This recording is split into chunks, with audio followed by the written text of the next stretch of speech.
ઉનાના Delwada road ઉપર ST બસે છકડું રિક્ષાને overtake કરતી વખતે મારી ટક્કર.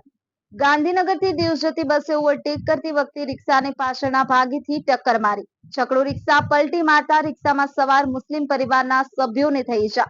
દેલવાડા ગામે કબ્રસ્તાનમાં ફાટિયા પડવા જતા છકડો રિક્ષામાં પરિવારના 4 ભાઈ અને અન્ય સભ્યો જતા હતા.